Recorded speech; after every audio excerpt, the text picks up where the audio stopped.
Andrew Wilson has been on fire recently. So I've known about Andrew Wilson for a while, specifically through his wife, Rachel, who is amazing, by the way. You should go check out her book, Occult Feminism. It will, if you're not already red-pilled, you'll be even more so red-pilled after reading that. But recently, Andrew Wilson has been absolutely popping off here, there, and everywhere. And today we're going to look more into that. Hey, it's Christine Grace. Welcome back to my channel. Today is another reaction video. Like the video on your way in. Let's get straight into it. So Andrew Wilson was back on the Whatever podcast. He was recently on Piers Morgan Uncensored. Absolutely destroyed Tomi Lahren, and it was fantastic. So let's see what he's got to say on the Whatever podcast. I believe this was about 10 days ago. Let's take a look. I am curious in terms of if you see, so you don't make this as a moral claim. It's just kind of a fact of reality. It's a descriptive claim. So do you think men should do these things? Like which things? That they should use force as an authority against women. Well, sometimes. In some cases, sure. Like if a woman's committing a crime, something like that, I think men are totally justified in using force. I think if a woman attacks a man, he's totally justified in using force. I'm talking as like a societal. Yeah, but these are societal. You need to specify it down to know exactly what it is that you're talking about. Idle prescriptions. If a woman attacks a man, yeah, it's perfectly acceptable for him to sure. smack So, but her there up. are instances where you say like if like would you condone wife beating? Well, no, but I wouldn't condone husband beating. So sure, but you're saying that men's authority is through force. This is how why we should have patriarchy. No, enforcement. Mm-hmm. Not so. That's the requisite. But enforcement is. Yeah, it is force. Yes. Yeah, but that doesn't mean authority is through remember, force. My claim is that might makes, not that it makes right.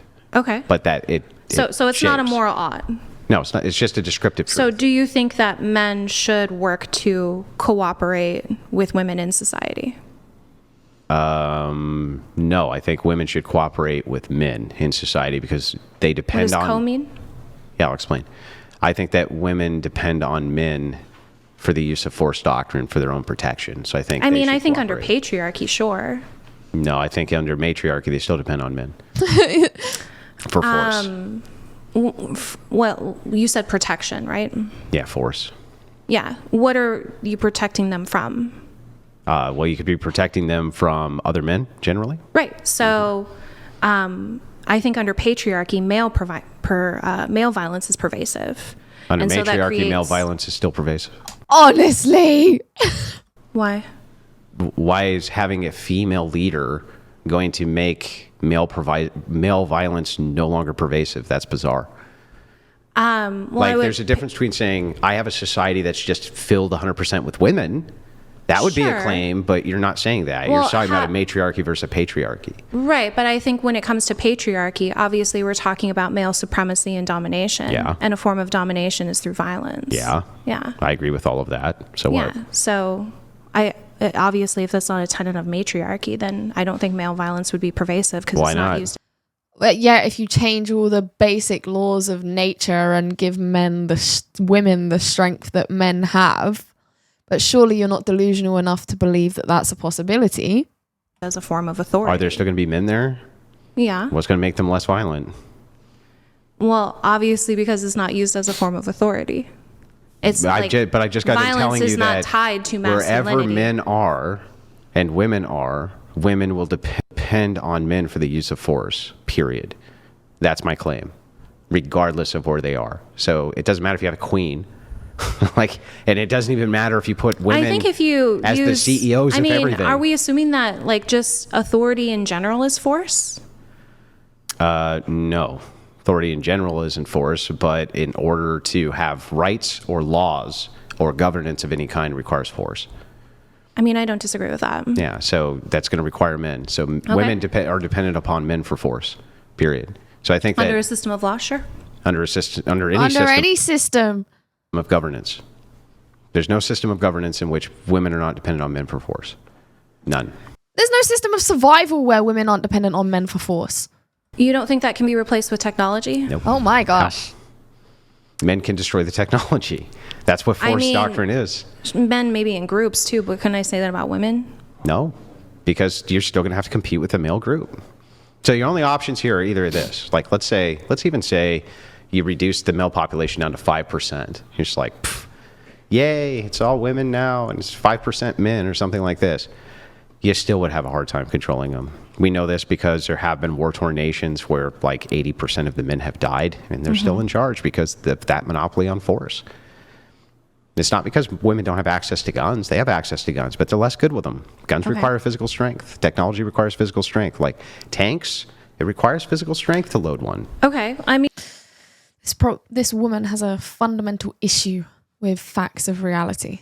But when we're talking about cooperation, like co means with, so what's the delineation between you saying women should cooperate with men rather than men should cooperate with women? Because men have the option that women don't have of utilizing force to make you cooperate. Then that's not cooperating. Yeah, well, it is. Hang on, but it is still cooperation. So the idea here is just this. Is it the case that men should cooperate with women? I guess if they choose to. Well, that's what cooperation is. I would just say if they choose to. I wouldn't say that they should. I mean, they're going to be the ones who make the rules because they have the force. But that's not cooperation. Well, it can be cooperation.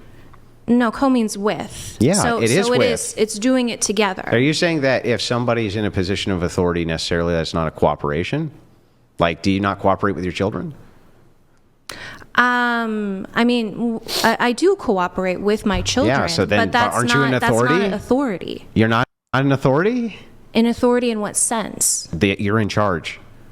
In charge of certain things, sure. You're in charge of everything. What do you mean I'm in charge of everything? I don't tell him like what he needs to play. Can little Johnny tell you he's not going to the doctor today, Mom?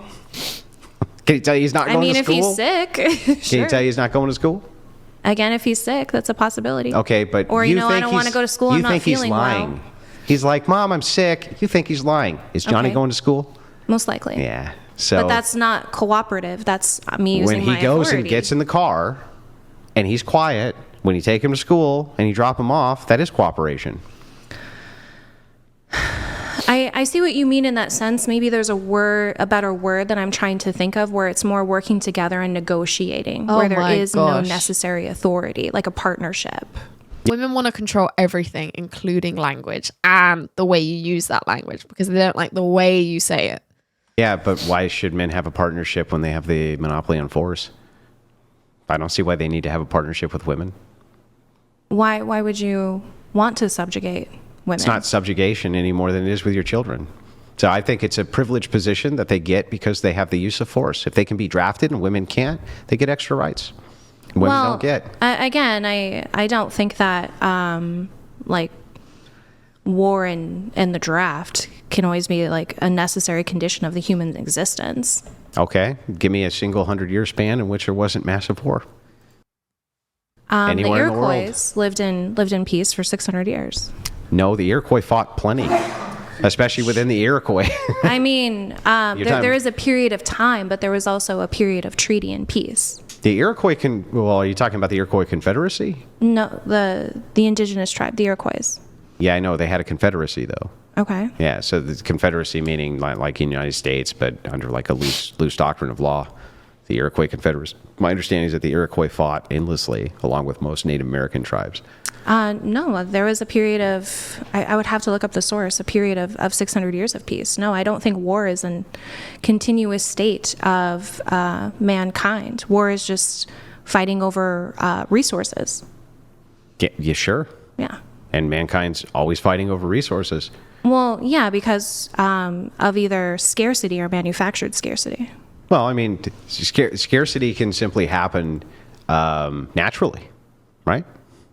Sure. Yeah. I mean, yeah. Are we talking about like? So like if you just have natural scarcity, which happens all the time, you can have conflict, and the enforcers in that conflict are going to be men. Men are going to be the defenders of your country, right? Your but when nation, it comes your to like natural scarcity, then obviously, if you're in like communal groups, then that scarcity can be overcome where there's abundance. Not always. Depends on what it is. Like, how are you going to communally in a group do anything about a food shortage? There's no food. Other communities. Yeah, if you have access to them. Right. And I would say, like, in today's society, we absolutely do. Yeah, that's true. In today's society, we do have global trade, things like this. You can assist people with various things. And war hasn't gone away at all. Not even a little bit. Well, in the 20th, 21st right, century, because there's of been more warfare than manufactured, ever. yeah, because of manufactured scarcity. I agree. No, it's not always because of manufactured scarcity. Yeah, it would be dependence theory. Okay, so why did we go to war with Germany?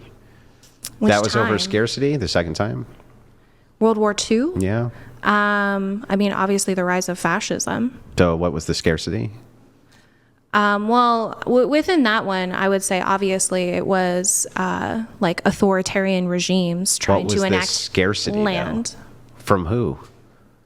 From Germany. Germany was trying to... How did that affect us? I mean, it didn't, but obviously we wanted to stop imperialism only. So it didn't have anything to do with scarcity for us, did it? it eventually down the line, it was America's concern that Germany or Russia would Every time this woman runs out of an argument, she takes a sip of water. become a superpower and then start to come take our land. That's what... Wait, what? So there was no scarcity for us, and we still got involved in the war. It's not always about scarcity of resources. I mean, I do think it is somewhat of a basis. Because isn't that what regimes are about power or authority over your land and your people? Yeah, your land and your people. And acquiring resources. Yeah, what did that have to do with us? We didn't have to get involved in that war. I know, you're absolutely right. We didn't. Yeah, so, but we didn't get involved in it. But I'm saying that the it wasn't even basis- packaged as like resource problems. Her whole body demeanor has changed because she knows he's right about this, but she's not willing to admit it. That's the worst part about these types of women, is that they're not willing to learn. The thought of agreeing that a man might have taught them something and they might have learned something new or realized a flaw in their own logic, the thought of submitting to that is so awful to them that they would rather go down in flames. They would rather die on the hill of, I know I sound ridiculous, but there's no way I'm agreeing with a man. So they will just make themselves look ridiculous. Do you know how admirable it would be for her right now to realize, okay, actually, with this specific thing, you're right. Maybe I was wrong about that. Thank you. And then maybe write it down. Because otherwise, like, this is on the internet. Like, she's going to have to stick to that in the future. Because otherwise she just loses all credibility. You know? So, I mean, she's lost all credibility anyway, because everyone who's listening who has half a brain cell can see that she's wrong about this. Nothing. So what resources were we without? I'm saying that's like the crux of war. It wasn't the crux of that war. I mean, we were intervening in order to stop the imperialism from Germany to, Very to strange. other countries. How does that... well, here's the thing. Even if we had let it go, wouldn't we have benefited from that? I mean, it's hard to say. Yeah, but I'm just saying, like, that had nothing to do with scarcity. I don't think that the propensity for human war and violence is always about scarcity and resource. I think that that's Marxist nonsense. Mm-hmm. What would it be about? Oh, it could be about all sorts of different things. It could be about an idea of conquest, right? See, the Marxist, communist mindset, the feminist mindset is always, they're just trying to simplify the complexity of human life down to surface level equations, right? Or at least the guise of that. You know, it's where the whole critical theory comes from. It's us and them. There is one enemy and the enemy thinks like this. Instead of taking the full scope of reality, objective reality into account and understanding that there's not always a one-size-fits-all formula for things. And in fact, there's nuance. There is different cases that have different contexts, and those different contexts are relevant for the different situations and things that unfolded, you know, throughout history or in any situation. They want to tell you all men are the same. They want to tell you that these people are the oppressed and these people are the oppressors, and it's always the same. You know, that's why the left has this group mentality. You know, that's why the left are, in fact, actually the most racist, the most sexist group of people, because they're the ones that tell you people who look or act like this or have these values or do that are all this type of way. They don't look at reality from an objective lens of understanding that this world is bloody complicated and there is so much going on all at once. Think about everything that's going on in your body right now just to keep you alive. The left doesn't have the capacity to think at that kind of depth. And again, I'm aware of my language here. Of course, it's not everyone on the left. But this woman right here is a great example of what the Marxist mindset, the feminist mindset, how it operates. And it operates on this theory of things are very, very simple. And it's this 1 + 1 is 2. And that's it. There's no more numbers left in the world. Okay. What do you mean by conquest? Oh, I want to take over everything because I want to. Well, isn't land a resource? Yeah, but that doesn't mean that what's the scarcity? You have plenty of land. You just want more anyway. Yes. But how does that come down to scarcity? Because you're saying the motivation is, I don't have enough of it. It's essentially acquisition of resources. And if you have more resources, then you're less likely to have scarcity. But what about power? You could have more resources than another country, but you could just take their resources because you can. That's not an issue of scarcity, is it? Okay, so you agree with me that kings are the ones who send their people to war? Yeah. Do kings have a lack of resources? I mean, not within like their own personal experience, but within their kingdom. Yeah, isn't that what led to the fall of Rome? Was essentially too much global expansion, and then because they didn't have the resources in order to sustain their civilization. No. Well, I mean, maybe there's a small part there, but it was Christianity basically is what destroyed Rome. So that's what basically took out Rome. When it's all said and done, was Christianity. It was the idea of no more unification of religious paganism. But I guess that's neither here nor there. That's another thing you could be fighting over, just religion. What's the scarcity there?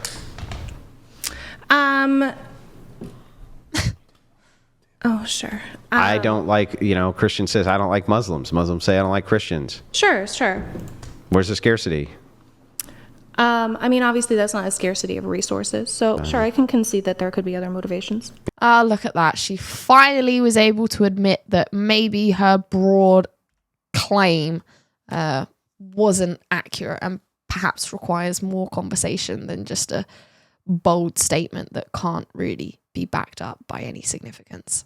That was interesting. I'm going to look for some more Andrew Wilson content because he really is on fire at the moment. Why don't you let me know what you think in the comment section below. As always, guys, if you like this video, please do give me a thumbs up on your way out and be sure to subscribe to the channel, click that notification bell and hit the drop down arrow and select all to make sure that you're notified of all of my content. And if you'd like to consider donating to the channel, you can do so at clicking the link in the description at buymeacoffee.com.